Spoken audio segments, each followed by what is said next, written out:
Jerry Jones has spoke, and then Zeke allegedly, reportedly got on a flight.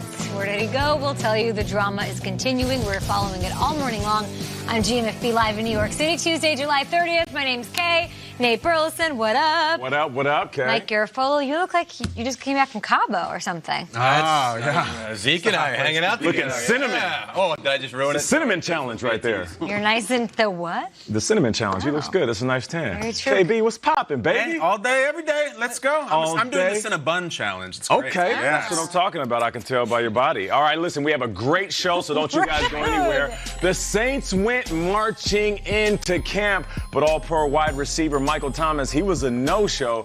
So Drew Brees had a little throw, pitch and catch with number 1 overall pick, Pelicans first rounder Zion Williamson, Mr. Kingdom Come. We'll have a live report from Saints camp coming up a little bit later. Plus, we're going to talk deep threats. And no, not me, the wide receiver, Mikey G. Yeah, Mike G here at the breakfast table. He's going to do a little Fight My Five, so get your Twitter fingers ready. Mike G, you ready? Zion might be on there. He's been at Saints practice multiple days now. Should be. All right, now, bail to pay. I knew this was going to happen, guys. We're going to get serious. This is really good. Le'Veon Bell, he actually apologizes to who? We'll let you know in a little bit. Ben Roethlisberger. Okay. Is Michael Thomas worried about Zion being at practice like that? Michael's not there. We're I all don't worried. know. Hell yes. Zion can do anything. Zion can play quarterback. He ain't lying. That guy's nuts. Hashtag GMFB. I do like the friendship that's happening between him and Drew Brees. Yes, Sort of they had a real sharing. clean dap. Did they? Hard to do that. Yeah, I was impressed. It's time for the lead block. Lead block. And let's start with the Cowboys. Contract negotiations between the team and running back Zeke Elliott have gone south, literally. Hey. With the latest on Zeke Elliott's holdout, here's our very own Jane Slater. Thanks, Kay. The Cowboys had their first padded practice on Monday. Ezekiel Elliott, a no-show. Instead, a source close to the situation tells me he went to Cabo. It's there that I'm told he is going to train while he waits for a new contract. It's also where he went during his 6-game suspension. His agent, Rocky Arsenault, owns a place there. But there were these curious comments from Jerry Jones on Sunday to CBS 11. You don't have to have a rushing champion to win a Super Bowl. But Emmett was the first one to do it. And that's one of the dilemmas at running back, is that the league knows that you can win Super Bowls and not have the Emmitt Smith back there or not have Zeke back there. Consequently, when we are looking and putting Zeke's contract in place, we've got to realize that the ultimate goal is to win the Super Bowl. And so you've got to do all of the things along with having Zeke that allow you to have other players so that you can win the Super Bowl. Adding to that, on Monday, a source inside the building told me, quote, the trip to Cabo is not a good look. Kay? It certainly is not. Thank you so much, Jane Slater. We'll be hearing from her all throughout the morning here on Good Morning Football and on Inside Training Camp Live. So Zeke goes to Mexico. Jerry Jones insinuating the Cowboys don't need him to win a Super Bowl. Do you guys agree with that? Not the way they're currently constructed, no. I mean, this guy's a big part of what they do. There are two kinds of running backs in the league. The one that's going to give you what's blocked, and then the one that's going to give you what's blocked plus. And this guy is a big plus in that regard. Spooning, that's me. Feed me, and then I'll take care of you. I will take this team on my shoulder. We'll build this offense around me. I keep hearing when I talk to people around the league and people that face the Cowboys, oh, we're going to put this team in a position where Dak's going to have to throw to beat us. Well, what does that say? That means they're afraid of this guy running to beat them. So I understand what Jerry Jones is doing. I know he puts on that whole act publicly. He's like, hey, he's smiling, he's goofing. Cutthroat behind the scenes, trust me. This is one of those things, Kay, that people say this is delicious. It really is. For Cowboys fans, Cabo is an ugly word. It's memories of Tony Romo and Jessica Simpson, who they called Yoko Romo. It was a terrible thing. True. I also find it very amusing that Zeke, of all people, is training in Cabo San Lucas. It's like someone doing their rehab at the Bahamas resort, the Atlantis. It's crazy to me.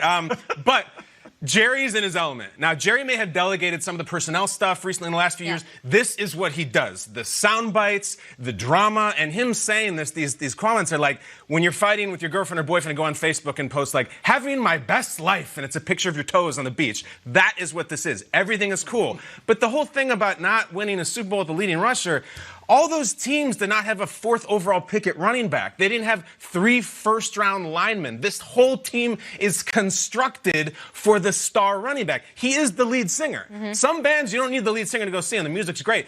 This is like when you went to go see Prince. If Prince is not up there, I don't care about the new power generation. Right. This is the guy. All those other teams are relevant. This is Zeke, and that's why he will be there for the opener. Ooh. I hear you on that. Do you need a power rusher to win the Super Bowl? Absolutely. You're out of your mind. Kyle, you say this is delicious. I say it's facetious. For you to sit here and say that you don't need a power running back or a power running game, just look at the Patriots. Regardless if they do it by committee or one individual, they have the best power running attack in all of football, and they're constantly in the Super Bowl, even at the age of 42 that Tom Brady is at. So when you're trying to frame your negotiation, which is exactly what Jerry Jones is doing, which is one of the tactics of negotiating, you're trying to frame it in a way that you have the advantage, all right? Okay. Let's talk Super Bowl. Today's passing game is a little bit different than what it used to be, so we don't need a power running back, which means we don't need to pay him like a power running back or a number 1A running back.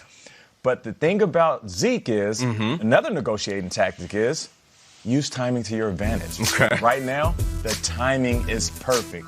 We're talking football. Everybody's geared up. We're excited. The football season is around the corner.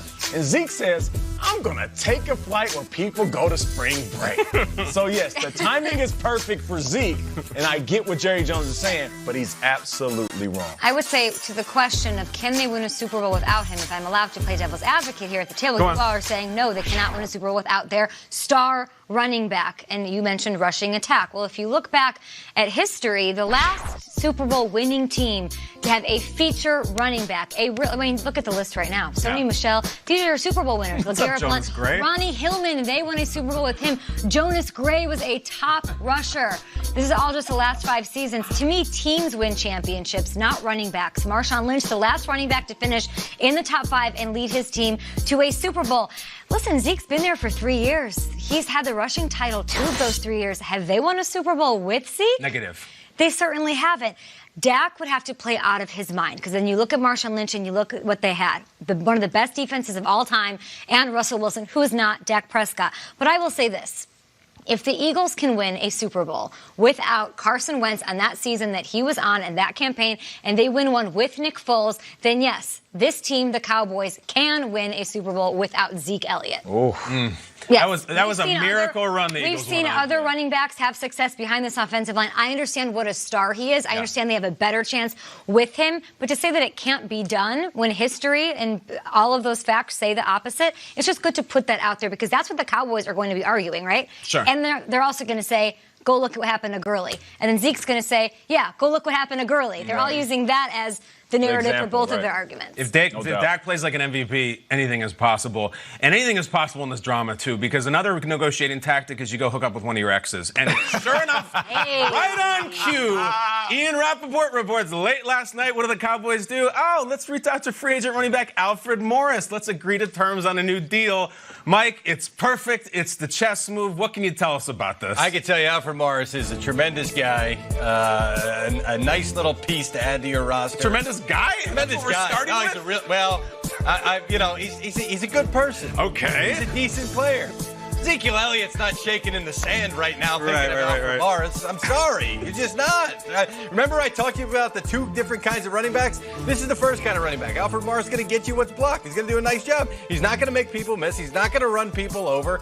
He's not going to do what Ezekiel Elliott does. And that's why Zeke is saying, nice, you played your card. It's like, hey, I got a couple of ladies here that would like to see you. Sure you do. When you turn over the poker hand, that's nice. It's like trying to make Don Draper jealous by dating McLovin. I mean, I think he's going to be good. Yes. With respect to Alfred Morris, the fun go. It's the ultimate insurance policy, right? You have a guy that knows the system. He can come in. He doesn't have to learn through the course of training camp. He already knows the organization. He knows the players. He knows the ownership. He can come in right away and hold down the fort. But when you're talking about a bridge running back, that's just like saying a bridge quarterback. Sure. You know, Ezekiel Elliott is sitting back saying, I know Alfred. As much as I can appreciate him as a running back, he's just not me. So, advantage Zeke once again.